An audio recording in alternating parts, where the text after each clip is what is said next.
Welcome. Thank you for choosing to settle in and share this quiet time with me. Find a comfortable position, perhaps close your eyes, and allow the gentle rhythm of your breath to guide you inward, letting the edges of your day soften. My name is Silas, and this is my way of moving through the world aboard the Wanderer, my traveling home. It carries me not just between places, but through moments, inviting me to observe, to listen, and to simply be present with the world as it unfolds outside my window. The steady hum of the train has been my companion through many landscapes now.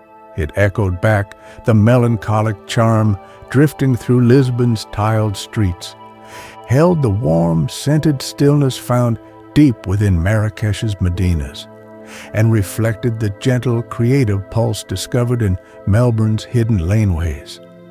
Each journey layers a subtle color onto the next, a quiet thread connecting the world's diverse beauty. Now, that same gentle motion carries me across the unique expanse of Australia, the scent of eucalyptus fading as we draw closer to the vast Pacific, towards the Harbour city, Sydney. In the chapters that follow, we will arrive together under the vast Australian sky. We'll feel the soft morning light, those promised sunrise hues, as they first touch the iconic sails arching over the water.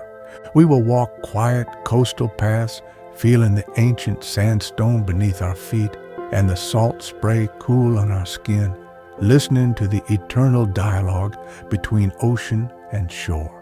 We'll find stillness in green garden havens overlooking the sparkling harbour and explore the peaceful charm of terrace house neighborhoods waking slowly to the day.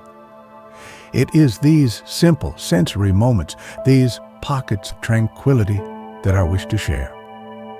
This journey is an invitation to pause, to notice the small wonders often overlooked, and to find a quiet space within the gentle unfolding of the present. Let the steady rhythm of the Wanderer and the unfolding atmosphere of Sydney soothe you. If you find solace and peace in sharing these quiet explorations, perhaps consider liking this recording or subscribing to the channel to continue the journey alongside me. For now, let us breathe deeply, settle in, and begin. Chapter 1. Towards the Harbour City. The gentle rocking of the Wanderer is a familiar comfort, a steady rhythm that underlies my days. Outside the large window, the Australian landscape slides by, painted in tones of ochre, gray-green, and a pale sun-bleached blue sky. The air filtering through the carriage vent carries the dry, distinctive scent of eucalyptus, a fragrance that speaks of immense space and ancient earth. I trace the pattern of the wood grain on the sill beside me, its smooth, worn surface, a testament to countless miles traveled. The world outside feels vast, stretching away under the high sun, punctuated by the unique, resilient forms of the native trees. Their leaves, often turned edge-on to the light, shimmer rather than reflect, a subtle defense against the heat. My small notebook rests open on the table, a pen lying beside it. Occasionally, I jot down a word, a phrase, an impression, not a detailed account, but fragments that capture a feeling or a particular quality of light. Pale gold on gray bark, wind stirs the dry grass, silence beneath the engine's hum. These notes are like anchors, tethering me to the present moment, helping me notice the quiet details that enrich the journey. I take a slow sip of warm tea from a simple ceramic mug, its heat grounding. The landscape shifts subtly. The soil seems less red, the greens deeper, hinting at the coastal influence growing stronger as we roll steadily eastward. There's a unique quality to the light here, sharp and clear, yet capable of rendering the distance in soft, hazy layers. Shadows are dark and definite beneath the trees, creating stark contrasts. I watch a hawk circling effortlessly on thermal currents high above, a small dark speck against the immense canvas of the sky. It embodies a freedom and a connection to this land that I can only observe. Inside the carriage, the atmosphere is one of contained peace, the soft upholstery of the armchair, the familiar scent of old books and polished wood, the low, consistent hum of the engine providing a soothing soundscape. The train rounds a slow curve, revealing a glimpse of rolling hills in the distance, softer and greener than the plains we have been crossing. A sign of changing country, a whisper of the ocean still miles away, but beginning to exert its influence on the land. I think about Sydney, a city I know primarily through images, the iconic sweep of the Opera House sails, the arch of the Harbour Bridge. But those are just landmarks. I wonder about the quieter corners, the hidden laneways, the feeling of the sea breeze in a city park. My travels are less about seeing the famous sights and more about absorbing the atmosphere, finding the gentle rhythm of a place. My camera rests in its worn leather satchel beside me. I rarely take grand panoramic shots. Instead, I find myself drawn to textures, patterns, the way light falls on a particular surface, a peeling paint fragment on an old fence post seen from the window, the intricate geometry of a spiderweb beaded with dew in the early morning light before we departed. These small details often hold more meaning for me, speaking volumes about time, nature, and the quiet beauty that exists everywhere waiting to be noticed. The challenge and the joy is to remain open to seeing it. As the afternoon light begins to soften, casting longer shadows, the colors outside deepen. The pale blue sky takes on warmer tones near the horizon, and the gray-green foliage seems richer, more vibrant. There's a sense of transition in the air, not just geographically, but temporally. The day is slowly yielding, preparing for the cool embrace of evening. I lean my head back against the cushions, allowing the steady motion of the train to lull me into a state of relaxed awareness. Anticipation for arrival mixes with the quiet contentment of the journey itself. The rhythmic clickety-clack of the wheels on the track becomes more prominent as my attention turns inward. It's a sound I associate deeply with the wanderer, a heartbeat that has accompanied me across continents. It speaks of movement, of progress, but also of consistency, a reliable presence in a constantly changing world.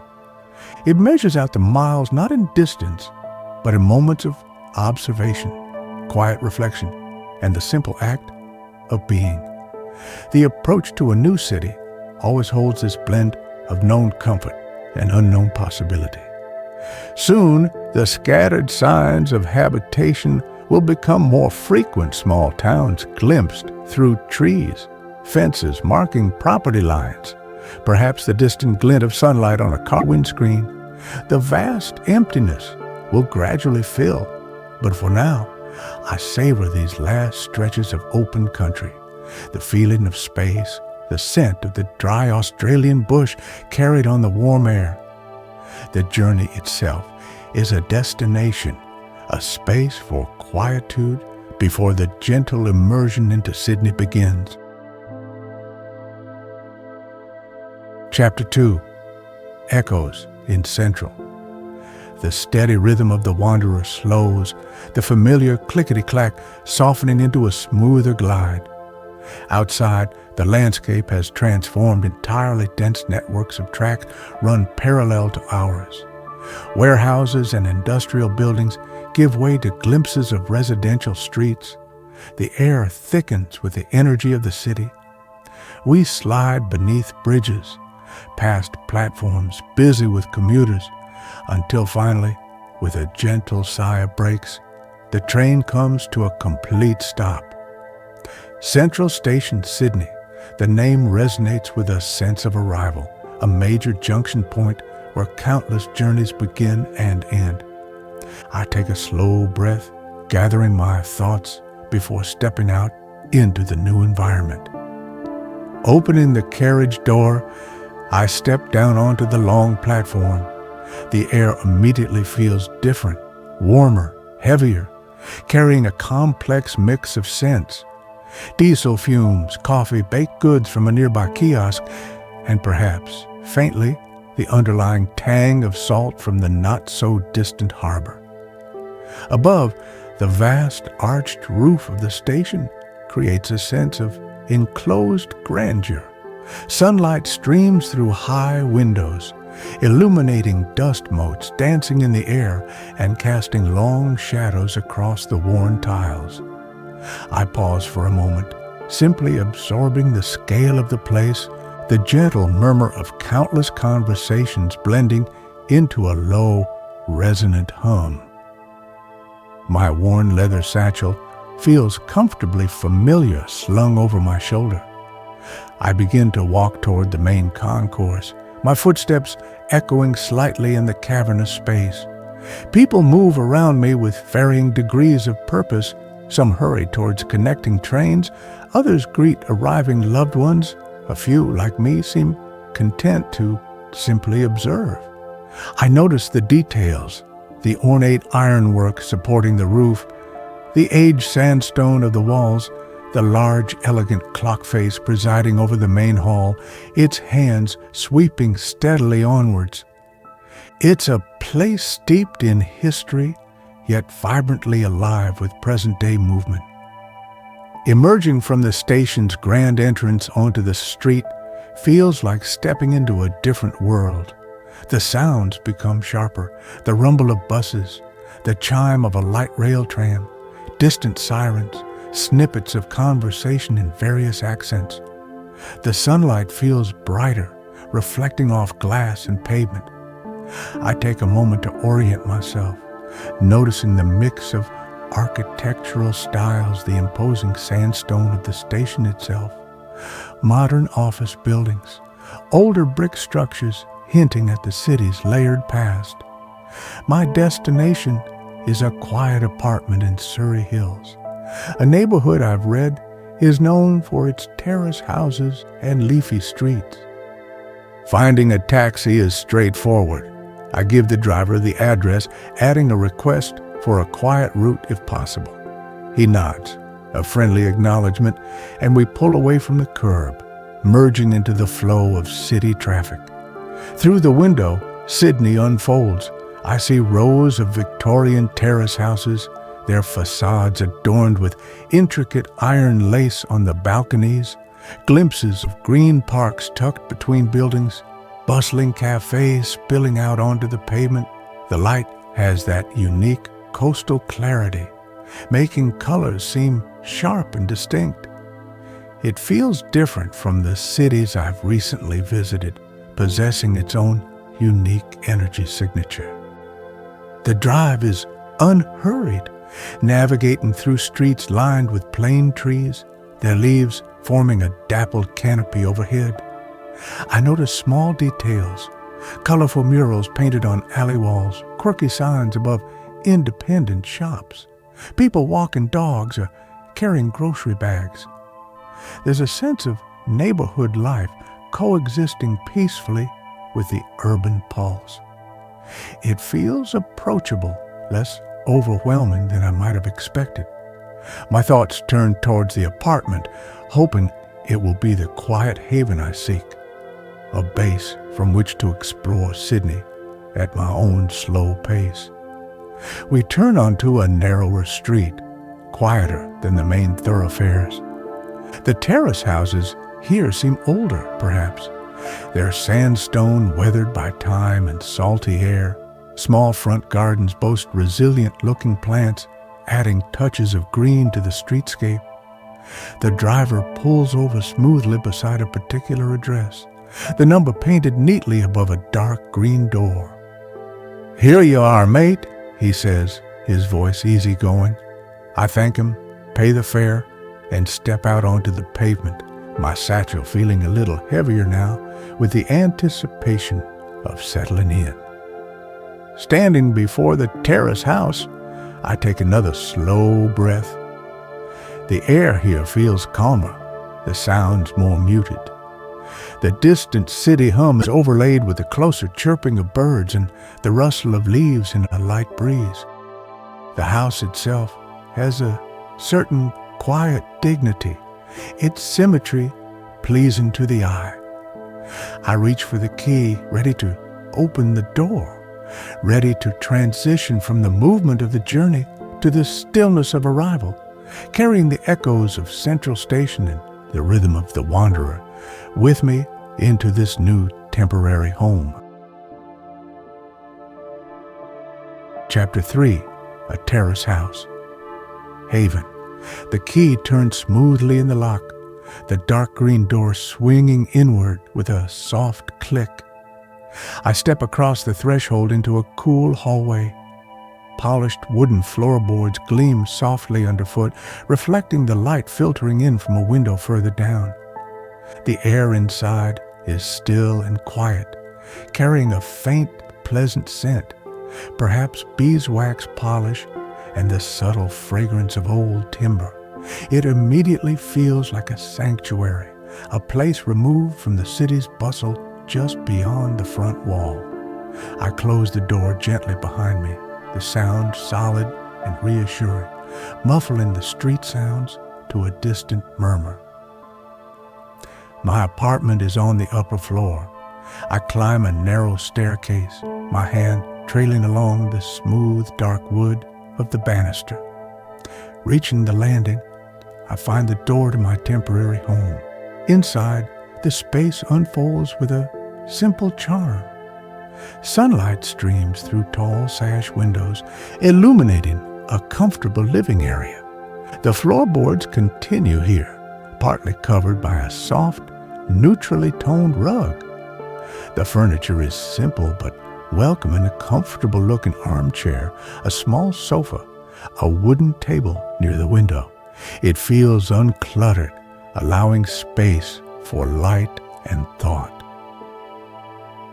I walk toward the windows, which look out onto the quiet, tree-lined street below. Beyond them, a small balcony is enclosed by intricate wrought iron railings, painted the same dark green as the front door. Pushing open the glass doors, I step outside. The air is fresh, carrying the scent of nearby blossoms from a flowering tree I can now see in a neighbor's garden.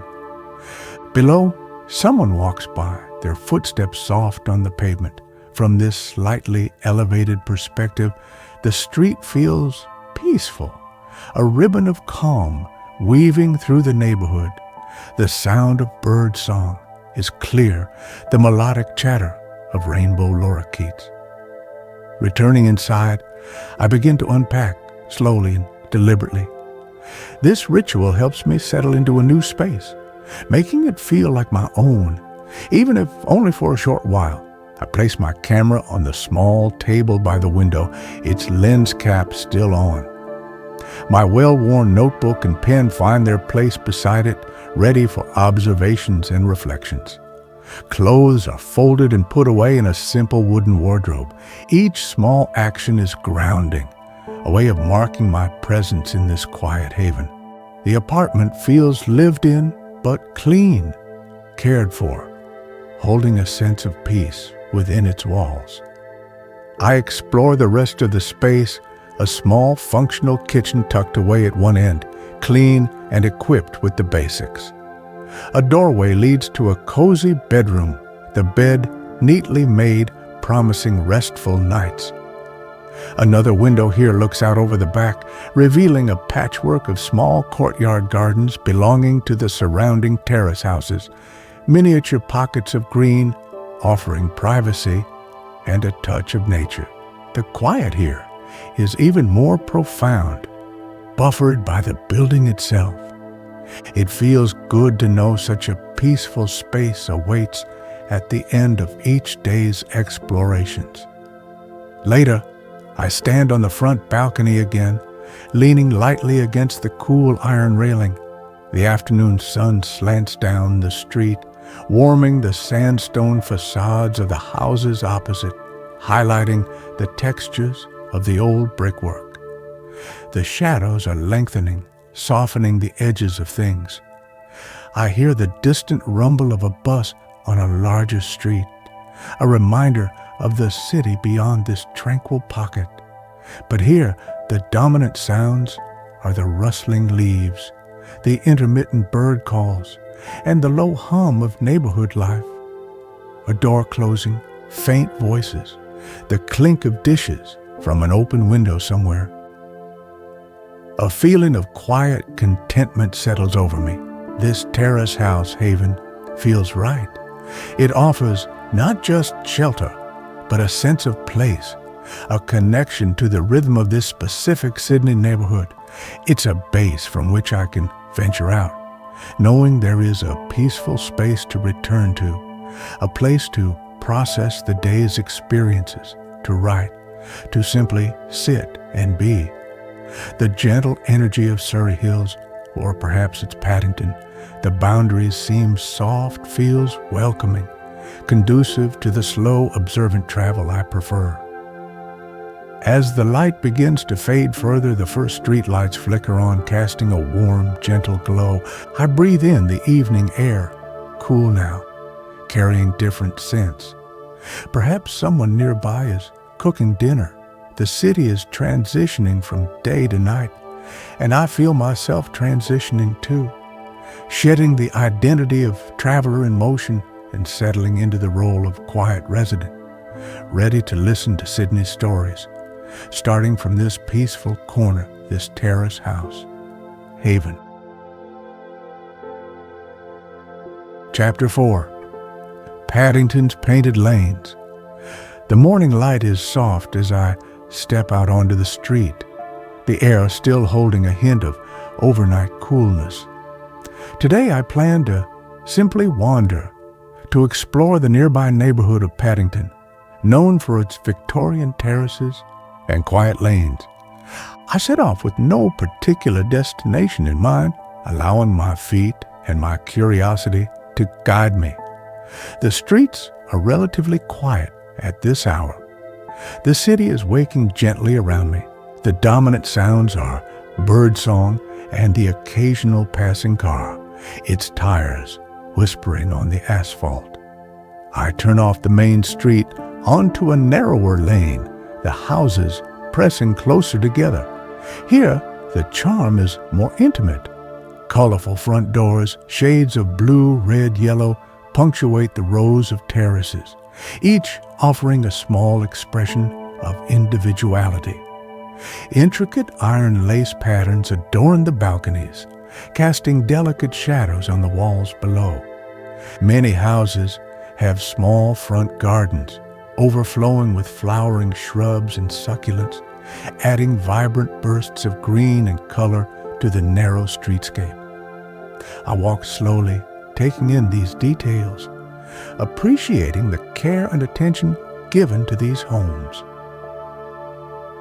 Sunlight filters through the leaves of mature trees planted along the pavement, creating a constantly shifting pattern of light and shadow on the ground before me.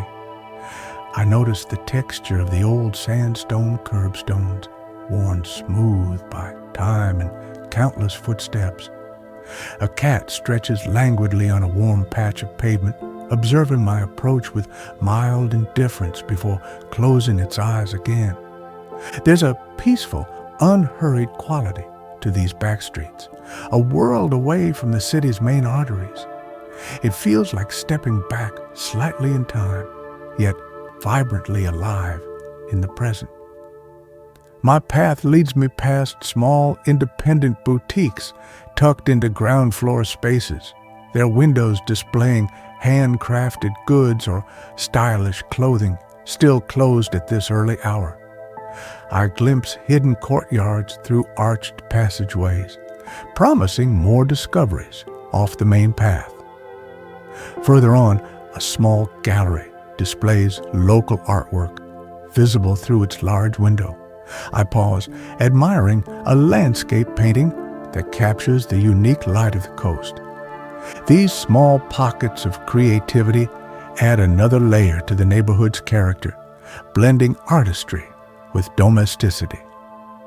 Eventually, the aroma of freshly brewed coffee draws me towards a small cafe tucked away on a corner. Its tables spill out onto the wide pavement, shaded by a large umbrella. A few people are already seated, reading newspapers or chatting quietly. It looks inviting, a perfect spot to pause and absorb the atmosphere. I find an empty table outside, the metal chair cool beneath my fingertips. Ordering a flat white, a simple Sydney ritual, I'm learning. I settle back to watch the gentle rhythm of the morning unfold. The coffee arrives, served in a simple ceramic cup, the milk foam forming a delicate pattern on the surface. Its warmth is welcome, its rich aroma comforting. I take a slow sip, savoring the smooth taste. From my vantage point, I observe the quiet interactions. Neighbors greeting each other as they pass, someone carefully tending to the potted plants outside their shop. The gentle murmur of conversation from the nearby tables. It's a scene of everyday life, unhurried and pleasant. I take out my notebook and pen, not to write extensively, but perhaps to sketch a detail that catches my eye, the pattern of the iron lace, the shape of a particular chimney pot. The sun climbs higher, warming the air. More people begin to populate the streets, heading towards shops or offices, but the pace remains relaxed. The light catches the upper stories of the terraces opposite, highlighting the subtle variations in their sandstone colors, from pale cream to warm honey. I notice the way the power lines drape elegantly between poles, a common feature of these older neighborhoods, adding their own geometric lines to the composition of the street. It's these small, often overlooked details that create the unique fabric of a place. Finishing my coffee, I feel refreshed and grounded. This slow walk through Paddington's painted lanes has been exactly what I needed, a gentle immersion into the local atmosphere, a chance to observe the quiet beauty hidden just off the main roads. It reaffirms my belief in the value of slow travel, of taking the time to simply wander and see what reveals itself. With a quiet sense of satisfaction, I leave the cafe ready to continue my exploration, carrying the peaceful energy of these charming back streets with me. Chapter 5. Salt Spray and Sandstone. The air tastes different here, cleaner, carrying the unmistakable tang of salt. I stand at the beginning of a coastal path, a vast expanse of the Pacific Ocean stretching out before me under a wide, pale blue sky. It's early morning, and the sun, recently risen, casts a soft golden light across the water and the land. I chose a section known for its dramatic sandstone cliffs and relative quiet, hoping to experience Sydney's natural beauty without the crowds that gather later in the day. The only sounds are the rhythmic surge and retreat of the waves against the rocks below and the distant cries of seagulls. I begin to walk, the path winding along the cliff edge. It's well maintained, but feels rugged, blending naturally into the landscape. Beneath my feet, the ground is a mix of compacted earth and exposed sandstone, the rock glowing warm in the morning light. To my left, hardy coastal vegetation clings to the slopes, low, resilient shrubs and grasses adapted to the wind and salt spray. To my right, the ocean unfolds in endless shades of blue and green, its surface textured by the gentle offshore breeze. The sheer scale of it is humbling, a powerful reminder of nature's immensity. The path dips and rises, following the contours of the coastline. Around a bend, a breathtaking view opens up, waves crashing against the base of sheer sandstone cliffs, sending plumes of white spray high into the air. The cliffs themselves are magnificent, sculpted by millennia of wind and water into dramatic overhangs and intricate patterns. Their colors range from pale yellow to deep orange and rust, layered like ancient history made visible. I stopped for a while, leaning against a safety railing, simply watching the relentless hypnotic dance of water against rock. Far below, in a sheltered cove, I spot a few surfers, small figures clad in black wetsuits, patiently waiting for the right wave. They seem so small against the backdrop of the ocean's power. I watch one paddle, then skillfully rise to ride a wave towards the shore, a fleeting moment of grace and balance. There's a quiet dedication in their presence, an understanding between them and the sea. Further out, the deep blue water darkens, hinting at unseen depths. A lone sailboat drifts on the horizon, its white sail a small triangle against the vastness. The sun climbs higher, warming my face and arms. The salt spray leaves a faint crystalline residue on my skin, a tangible connection to the ocean. I continue walking, my pace slow and deliberate, focusing on the sensory details. The feeling of the uneven path beneath my comfortable walking shoes, the sound of the wind whistling softly past my ears, the scent of the sea mixed with the subtle fragrance of coastal heath. Small, colorful wildflowers peek out from between rocks, adding delicate touches to the rugged landscape. It feels restorative to be immersed in such raw, natural beauty. I find a weathered wooden bench positioned perfectly overlooking a wide bay. It seems like an invitation to pause, to sit and absorb the scene more deeply. The wood is smooth and silvery from exposure to the elements. Sitting down, I gaze out at the water, noticing the subtle shifts in color as clouds drift across the sun. The way the light catches the crests of the waves, making them sparkle. The rhythm of the ocean is deeply calming, a steady, ancient pulse that seems to synchronize with my own breathing. My mind feels clear, quietened by the grandeur surrounding me. Thoughts arise gently, reflections on time and permanence. These cliffs have stood here for ages, witnessing countless sunrises, storms, and calm seas. The ocean itself feels timeless, its movements governed by lunar cycles and elemental forces far beyond human scale. Being here offers a sense of perspective, shrinking everyday worries against the backdrop of geological time and the vastness of the natural world. It's a feeling I often seek in my travels, moments of connection that ground me and renew my appreciation for the planet we inhabit. After sitting for a long while, I rise and continue my walk, feeling a sense of peace and invigoration. The salt spray on my skin, the image of the waves against the sandstone, the feeling of the immense ocean beside me, these sensations will stay with me long after I leave this path. This coastal walk has been more than just exercise.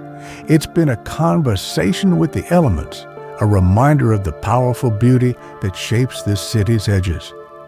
The memory of the salt spray and the ancient sandstone feels like a core part of understanding Sydney's soul. Chapter 6. Greenhaven, Harbour Views. Stepping through the gates into the Royal Botanic Garden feels like entering a different realm. The city's low hum fades, replaced by the gentle rustle of leaves, the calls of unseen birds, and a pervasive sense of tranquility. The air here smells green and earthy, tinged with the sweet fragrance of blossoms.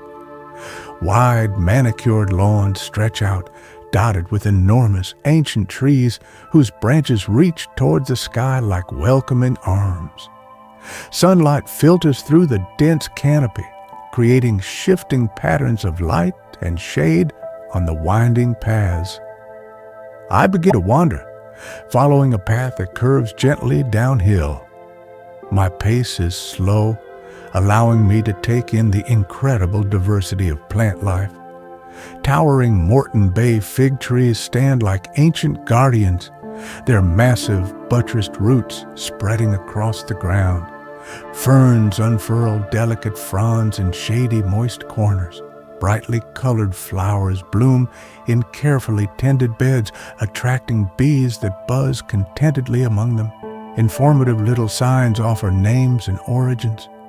But I am less focused on identifying species and more on absorbing the overall atmosphere of lushness and peace. The sounds here are distinctively Australian. The loud, almost comical laugh of a kookaburra echoes from a nearby tree. Sulphur-crested cockatoos screech overhead as they fly between branches, their white plumage brilliant against the blue sky. Closer to the ground, the large prehistoric-looking forms of Australian white ibis strut across the lawns, probing the grass with their long, curved beaks. It's a vibrant ecosystem thriving within the city limits, a testament to the foresight of those who established this green sanctuary. The path leads me towards the harbor's edge. Through gaps in the foliage, I catch glimpses of sparkling blue water. Then, the view opens up. I find myself standing on a slope, overlooking a wide expanse of lawn that rolls down towards the harbor. Across the water, the iconic white sails of the Sydney Opera House gleam in the sunlight, instantly recognizable, yet seeming almost understated from this perspective, nestled naturally into the landscape. Further to the left, the familiar arch of the Harbour Bridge spans the water, busy with traffic that appears tiny and silent from this distance. I find an empty wooden bench beneath the shade of a large leafy tree. Sitting here feels like being in the calm heart of the city, with its famous landmarks visible yet softened by the frame of nature. The sounds of the harbor, the low thrum of a passing ferry, the distant clang of rigging on a sailboat blend peacefully with the garden's own sounds. A gentle breeze rustles the leaves above me, creating a soothing, whispering sound. It's a perfect spot for quiet contemplation, for simply watching the light play on the water and the boats glide by. Closing my eyes for a moment, I focus on the sounds and smells. The warmth of the sun on my face, tempered by the shade, the earthy scent of the soil, the sweet perfume of flowers, the faint, salty tang carried on the breeze from the harbor, the varied tapestry of bird calls near and far. It's a rich sensory experience, deeply calming and grounding. I feel the tension in my shoulders release, my breathing slow and deepen naturally. This garden is truly a haven, a place to reconnect with nature and find stillness amidst the urban energy. My gaze drifts across the lawns, watching people stroll along the paths, sit on blankets reading, or simply lie back and look up at the sky. There's a shared sense of peace here, an unspoken agreement to respect the tranquility of the space. Children laugh softly as they chase ibis, their parents watching with relaxed smiles. It reinforces the feeling of the garden as a communal refuge, a place where the city comes to breathe, to slow down, to appreciate the simple beauty of the natural world integrated seamlessly with the urban environment. As the afternoon wears on, I slowly make my way back toward the entrance gates, taking a different path that winds through a grove of palm trees and past a tranquil pond where ducks glide serenely. I feel restored, my mind quiet, my senses gently stimulated. The Royal Botanic Garden is more than just a collection of plants. It's a vital green lung for the city, a place of beauty and peace that offers respite and perspective. Leaving its tranquil embrace, I carry the feeling of green stillness and the memory of those gentle harbor views with me. Chapter 7. Rhythms on the Water. The old wooden wharf creaks softly underfoot as I wait for the ferry. The air here is thick with the smell of salt, creosote, and tidal water. Gulls wheel overhead, their cries sharp and clear against the backdrop of the city's hum across the harbor. The ferry approaches, a familiar green and yellow shape gliding smoothly across the choppy surface, its engine emitting a low, rhythmic thrum. It nudges gently against the wharf buffers, ropes are thrown and secured, and the ramp lowers with a metallic clang. I join the small queue of passengers embarking for this short journey across the harbor. I choose a spot outside, near the railing towards the front of the ferry. The vessel pulls away from the wharf, its engine changing pitch as it picks up speed. The vibration is tangible through the deck beneath my feet, a steady pulse connecting me to the movement across the water. A cool breeze immediately picks up, whipping strands of hair across my face and carrying the invigorating scent of the open harbor. The city skyline begins to recede, its familiar landmarks taking on a different perspective from water level. The ferry charts a course across the wide expanse of the harbor, leaving a churning white wake behind us. Sunlight glints off the water's surface, creating dazzling, shifting patterns. Small sailboats dot the blue, their sails puffed out by the breeze, leaning gracefully as they tack across the wind. Other ferries pass in the opposite direction, their horns sometimes sounding a deep, resonant greeting that echoes across the water. Looking back, the city appears as a complex tapestry of buildings rising against the hills, framed by the iconic bridge and the sculpted sails of the Opera House. My focus, however, is less on the landmarks and more on the immediate sensory experience. The feel of the wind, cool and refreshing, the rhythmic rise and fall of the ferry as it cuts through the waves, the cries of the gulls that sometimes follow in our wake, hoping for scraps, the vastness of the sky arching overhead, a lighter blue near the horizon. I watch the shoreline gliding past rugged sandstone cliffs topped with greenery, expensive houses nestled amongst the trees with private jetties reaching into the water, small secluded beaches revealed in hidden coves. There's a unique sense of detachment that comes with being on the water, a feeling of being suspended between departure and arrival. The gentle rocking motion is inherently soothing, reminiscent perhaps of the primal comfort of being cradled. Passengers around me are mostly quiet, some reading, others gazing out at the views, seemingly content to just be carried along by the ferry's steady progress. It's a shared moment of transit, a brief pause in the day's activities, facilitated by this essential mode of Sydney transport. I lean my arms on the railing, feeling the cool metal beneath my hands. The water below is a deep, translucent green, hinting at the marine life beneath the surface. Occasionally, the ferry passes over a patch of shallower water, revealing sandy bottoms or dark patches of seagrass swaying with the current. The sheer lifeblood of the harbor is evident, not just the human activity on its surface, but the complex ecosystem it supports. It feels ancient and enduring, the heart around which this city has grown.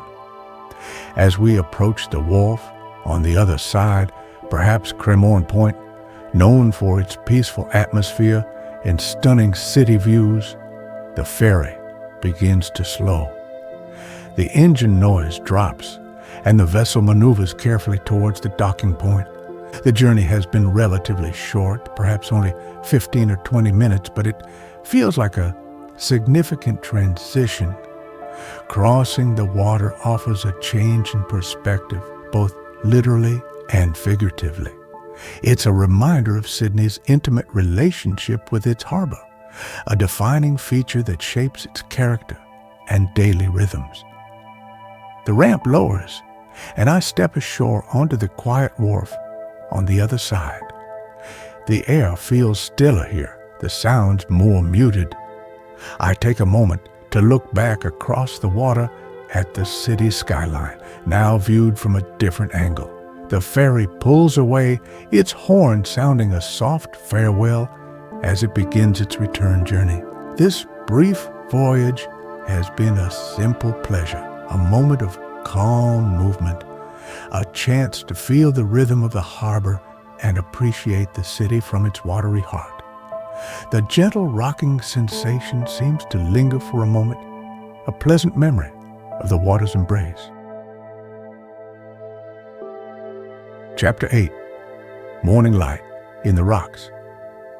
The stones beneath my feet are uneven, worn smooth by centuries of footsteps, weather, and history. It's early morning in the Rocks, Sydney's oldest colonial neighborhood, and I seem to have it almost entirely to myself. The air is cool and still, carrying the faint, damp scent of the nearby harbor, mingling with the dry aroma of old sandstone. The sun is just beginning to climb, casting long, soft shadows down the narrow cobblestone laneways and illuminating the upper levels of the historic buildings in a warm, golden glow. I wander slowly with no particular aim other than to absorb the atmosphere of this place before the city fully wakes. The silence is profound, broken only by the occasional cry of a distant gull or the echo of my own footsteps. The buildings press close, their sandstone walls radiating a sense of immense age and solidity. I run my hand over the rough, cool surface of one wall, feeling the texture, imagining the lives these stones have witnessed, sailors, merchants, convicts, generations unfolding within these narrow confines. The architecture is a captivating mix: sturdy warehouses with massive timber beams, rows of simple workers' cottages, grander merchant houses with ornate details, and traditional pubs on street corners, their doors still firmly shut at this hour. Many buildings bear plaques detailing their history, brief snippets of stories about former inhabitants or uses. I pause to read one, connecting the physical structure to the human lives it once sheltered. It adds a layer of poignant history to the quiet beauty of the scene. Turning into an even narrower alley, barely wide enough for a cart to pass, I find myself enveloped in shadow. The air feels cooler here, the silence deeper. High above, a small patch of brightening blue sky is visible between the converging roof lines. Moss grows in the damp crevices between the stones underfoot. It feels like stepping into a hidden artery of the past, a space largely untouched by the frantic pace of modern life just streets away. I notice small details: an old iron boot scraper by a doorway, a rusted ring set into a wall for tethering horses, the subtle variations in the color and texture of the stonework. Emerging back into a wider lane, the sunlight feels bright. I follow the gentle slope downwards towards the harbor. Through a gap between two imposing warehouses, I catch a glimpse of the Harbour Bridge, its familiar gray arch stark against the soft blues and pinks of the dawn sky. It's a striking juxtaposition, the massive modern engineering marvel framed by the hand-hewn stones of a much earlier era. It encapsulates Sydney's story, the layering of time, the constant dialogue between past and present. I find a small, deserted square, perhaps with a single large tree in its center. A few sturdy wooden benches invite a moment of rest. I sit down, the wood cool beneath me, and simply observe. The light continues to change, the golden hues strengthening, catching the edges of the buildings, revealing more texture and detail. A few early delivery trucks rumble past on a nearby street, their sound momentarily breaking the stillness before fading again. A lone jogger passes through the square, their breath misting slightly in the cool air. This quiet exploration feels like uncovering secrets. The rocks, often bustling with tourists and market stalls later in the day, reveals a different character in this early morning solitude. Its history feels more present, its atmosphere more contemplative. The ghosts of its past seem to whisper in the silence between the stones. It's a reminder that places have memories, layers of experience embedded within their physical forms, accessible to those who take the time to listen, to observe quietly. As the city begins to stir more noticeably, the sounds of traffic growing, the first cafes preparing to open, I feel it's time to move on. I stand up, stretching slightly. This peaceful hour spent wandering the historic laneways has been deeply rewarding. It offered a connection to the city's origins, viewed through a lens of quiet appreciation, carrying the cool feel of the sandstone and the memory of the morning light illuminating the past. I walk towards the harbor, leaving the sleeping stones of the rocks to await the full bustle of the day. Chapter 9. Colors over the Cove. I find a quiet spot on Observatory Hill, a place aptly named, offering panoramic views as the day begins its slow descent towards evening. Below me, Sydney Harbour unfolds, a vast expanse of water reflecting the changing colors of the sky. The city skyline stands silhouetted against the west, while smaller coves and bays nestle along the shoreline, dotted with boats resting at anchor. The air is calm, the sounds of the city softened by distance into a low, gentle hum. A few other people are scattered around the park, sitting quietly, enjoying the spectacle. The sun dips lower, nearing the horizon hidden behind buildings and distant hills. The light transforms, losing its daytime sharpness, becoming richer, warmer. Hues of orange, pink, and soft gold begin to bleed into the blue sky, painting delicate strokes across high, wispy clouds. These colors reflect on the water's surface, turning the harbor into a shimmering canvas of warm tones. The white sails of the opera house seem to absorb the evening light, glowing softly. The steel arch of the harbor bridge takes on a warmer, almost bronze appearance. Sitting on a simple wooden bench, I watch the spectacle unfold. There's a quiet reverence in the air, a collective pause as nature puts on its daily show. The light changes subtly moment by moment, a deepening orange here, a streak of vibrant pink there. The water reflects these shifts, sometimes appearing smooth as glass, other times ruffled by a gentle breeze that creates ripples of liquid gold or rose. Fairies, like miniature lighted beetles, glide across the water, their wakes momentarily disturbing the colorful reflections. It's incredibly peaceful, a slow, beautiful transition.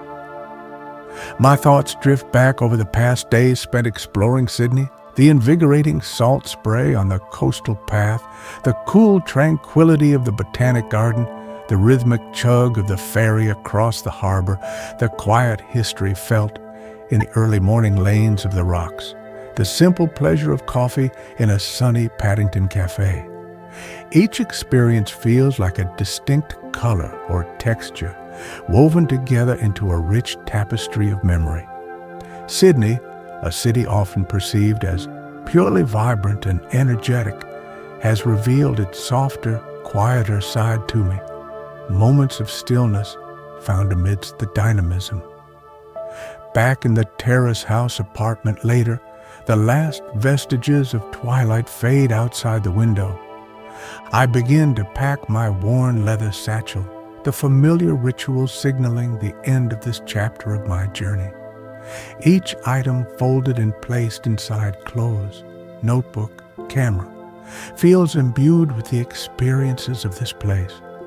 I work slowly, deliberately, reflecting on the sights, sounds, and feelings Sydney has offered. The scent of eucalyptus and salt spray, the calls of the lorikeets, the warmth of the sandstone, the vastness of the harbor light. Before closing the satchel, I stand by the window, looking out onto the now quiet street. Streetlights cast pools of warm light onto the pavement. The iron lace balconies opposite are silhouetted against the ambient glow from windows. Occasionally, a car passes, its headlights sweeping briefly across the facades. The sounds are muted, now the distant city hum. Perhaps faint music from a neighbor's house, the rustle of leaves as a night breeze stirs the trees. There's a gentle melancholy in this moment of departure, mixed with gratitude for the time spent here. This temporary haven, this quiet street, has been a good base. It allowed me to experience the city at a human scale, to feel like a temporary resident rather than just a visitor passing through. The rhythm of the neighborhood, its morning calm and evening peace, has seeped into my own rhythm. Packing feels less like leaving and more like gathering these impressions to carry with me, integrating the essence of Sydney into the ongoing narrative of my travels aboard the Wanderer. With the satchel packed and ready by the door, I take one last look around in the apartment, committing the space to memory, the way the light fell through the tall windows, the feel of the smooth wooden floorboards, the view from the small balcony. It has been a peaceful refuge. Now, the familiar call of the journey beckons once more. Tomorrow, I will head back to Central Station, back to the gentle motion of the train, carrying the sunrise hues and harbor calm of Sydney within me. Chapter 10. Northbound Silence. The platform at Central Station feels different this time, familiar yet viewed through the lens of departure. The grand clock tower still presides, the sandstone still radiates history, but my focus is inward now, preparing for the transition back to the self-contained world of the Wanderer. The low hum of the station, the mix of accents, the scent of coffee, these sensory details are now tinged with farewell. Soon, the rhythmic clatter of the train will replace the city's sounds, carrying me northward, away from the harbor's embrace. Stepping aboard, the Wanderer feels like coming home. The familiar scent of wood and old books, the soft upholstery of the armchair, the way the light filters through the large windows. It's a space designed for quietude and observation, my constant companion on these journeys. I stow my satchel, its leather surface, perhaps carrying a faint trace of Sydney's salt air, and settle into my usual seat by the window. The train gives a gentle lurch, a soft sigh of brakes releasing, and then, smoothly, we begin to glide away from the platform. Through the window, the station lights slide past, then the intricate network of tracks, the familiar suburban sprawl. I watch the houses become sparser, the buildings lower, the green spaces wider. Sydney's distinctive skyline, with its bridge and opera house, makes a final appearance in the distance before being swallowed by the intervening landscape. The transition is gradual, a slow dissolving of the city back into the wider canvas of the Australian continent. I watch until the last vestiges of the urban environment fade from view. The familiar rhythm asserts itself, the steady clickety-clack of the wheels on the tracks, the low hum of the engine. It's a deeply soothing soundscape, the backdrop to my reflections. I lean my head back against the comfortable cushions, closing my eyes for a moment, letting the motion lull me. Images from Sydney drift through my mind. The golden light on the sandstone cliffs, the vibrant green of the Botanic Garden, the shimmer of the harbour at sunset, the quiet dignity of the terrace houses.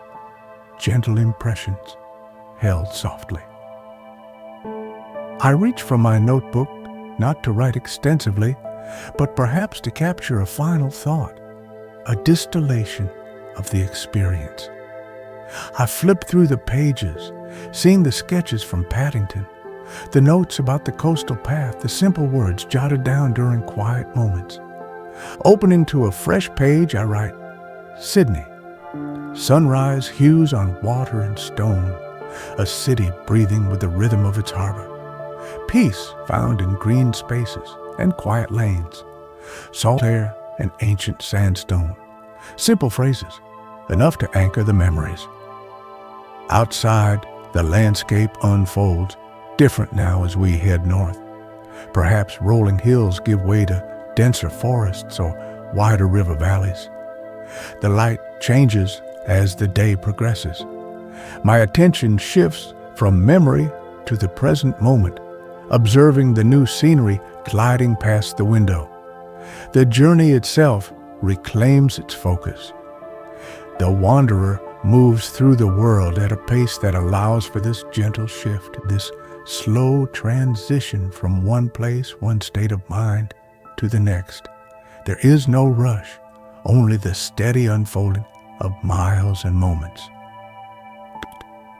The interior of the carriage feels warm and secure.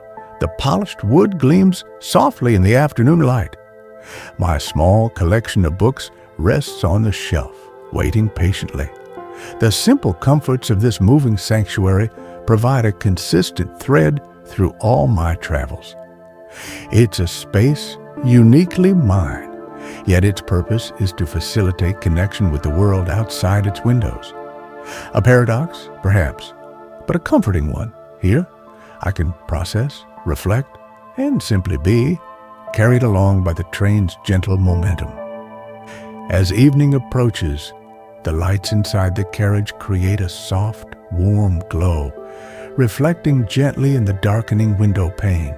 Outside, the landscape becomes silhouettes against the fading sky. The clickety-clack rhythm continues its steady beat, a lullaby for the traveling soul. Sydney feels distant now, a completed chapter, its essence absorbed, its memories carefully stored. Gratitude fills me for the quiet moments, the gentle discoveries, the beauty witnessed. And ahead, the unknown unfolds mile by mile, carried northward in the quiet embrace of the wanderer.